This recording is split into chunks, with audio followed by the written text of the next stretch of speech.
Salut les gens, j'espère que vous êtes en forme pour cette troisième partie de créer un univers de roman fantasy. La dernière fois on s'était intéressé à la construction de la map, et aujourd'hui on va parler de la faune, de la flore et des créatures. C'est parti!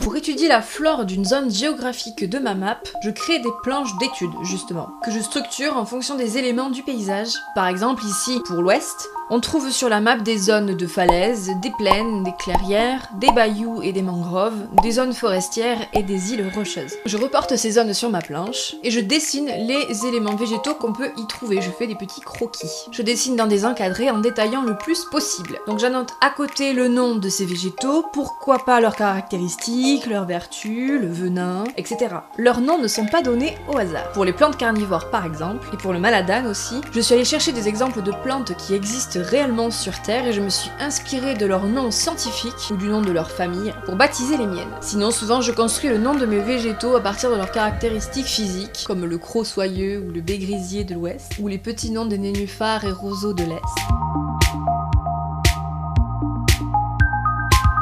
Ou bien à partir de leurs fonctions, comme le cactus remparier du sud. Je dessine les végétaux très spécifiques seulement, je dessine pas tout parce que sinon ça me prendrait un temps colossal. Je pourrais tout répertorier, ce serait titanesque comme boulot.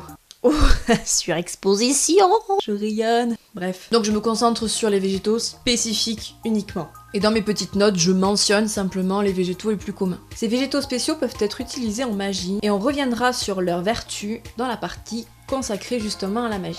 Pour résumer ici, peu importe la manière dont vous les répertoriez, il vous faudra, et c'est mon avis, avoir sous la main les végétaux spéciaux qui peuplent vos maps et que vos personnages sont amenés à voir, à côtoyer ou à utiliser. Moi je les dessine pour être plus précise dans mes descriptions, dans le récit, et comme pour les personnages en fait ça m'aide à les concrétiser. Et ce que j'aime aussi c'est ce côté herbier fantastique que je peux feuilleter à tout moment. C'est très visuel, j'ai pas besoin de relire toute une description pour me souvenir de à quoi ressemble tel ou tel végétal, un arbre, voilà je le vois d'un seul coup d'œil. C'est vrai que je m'inspire beaucoup de ce qui existe déjà sur Terre. En termes de végétaux on peut dire que je suis plus dans la revisite que dans la création de toutes pièces. Mais bon, tant que j'arrive à rendre le tout cohérent, moi ça me gêne absolument pas.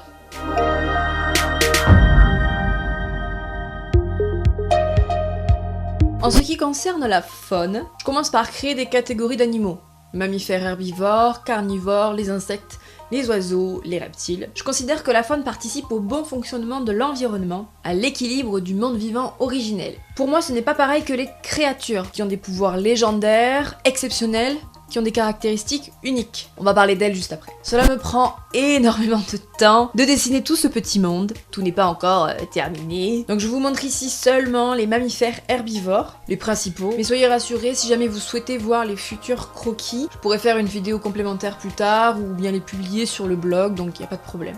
Pour nommer ces animaux, j'ai opéré d'une façon différente que pour les végétaux. Je me suis inspirée d'un exercice d'un cours de français il y a des années de ça. Alors il fallait donner une définition à des mots inconnus. Moi j'avais choisi une liste de mots poétiques. Ces mots c'était Opopanax, Aspholède et Ombellule. L'Opopanax et l'Aspholède ce sont des plantes, et l'Ombellule c'est une petite ombelle. Et l'ombelle c'est une inflorescence, donc c'est un groupement de fleurs sur une tige, sur une plante. J'avais trouvé ces mots super jolis, super inspirants, et donc du coup je les ai dérivés pour créer les noms de mes animaux, c'est-à-dire l'Opopane, l'Aspholus et l'ombelle. Pour ces animaux, je construis une fiche simple, avec des infos très générales. Le régime alimentaire, la taille et l'habitat essentiellement. Comme je vous le disais, j'ai pas encore trop avancé sur la faune, sur le papier du moins parce que j'ai quand même tout en tête. Donc cette partie elle va être un petit peu courte. Mais pour vous résumer mon procédé, voilà comment ça se passe. Je classe mon règne animal et je fais une petite fiche d'infos pour chaque animal avec des infos très générales comme je le disais et un croquis. Sachant que je peux ajouter à tout moment des infos, des notes et apporter des modifications.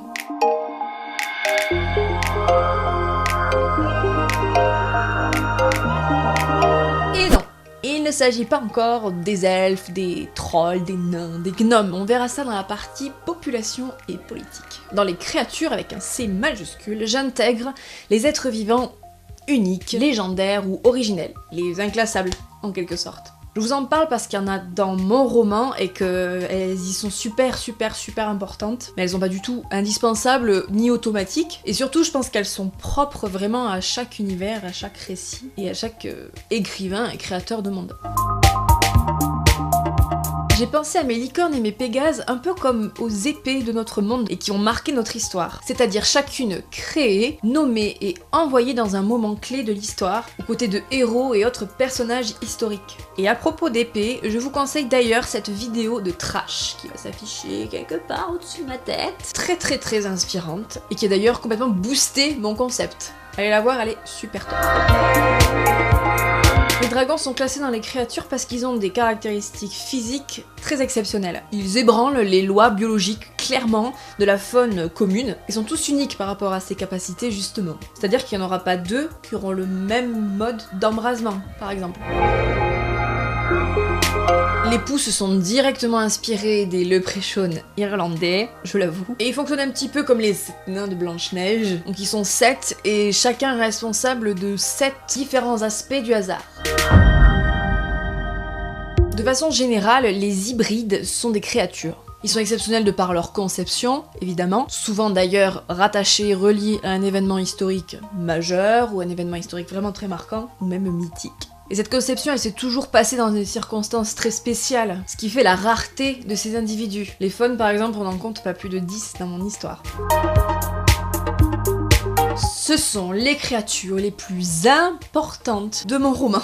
Elles sont le fondement même de mon histoire et de mon monde entier, en fait. Mais on va conserver le mystère encore un petit peu, hein? Je vous parlerai de mes précieux immortels plus tard. Bon, il y a d'autres créatures, mais je pense que là, avec celle-là, on a quand même globalement fait le tour du principe.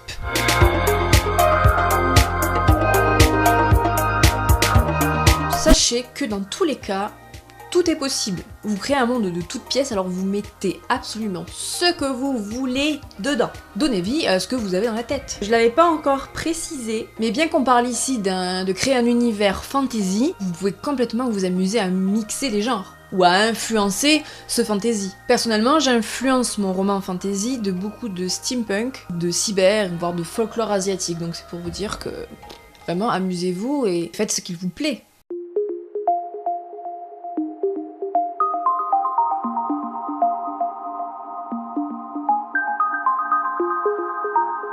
C'est la fin de cette troisième partie, j'espère que vous l'avez apprécié et que ce que je vous raconte vous est quand même un petit peu utile. Si vous avez des questions, des remarques, des petites choses à me dire, l'espace commentaire vous tend les bras, n'hésitez surtout pas. Vous pouvez aussi me contacter sur les réseaux sociaux.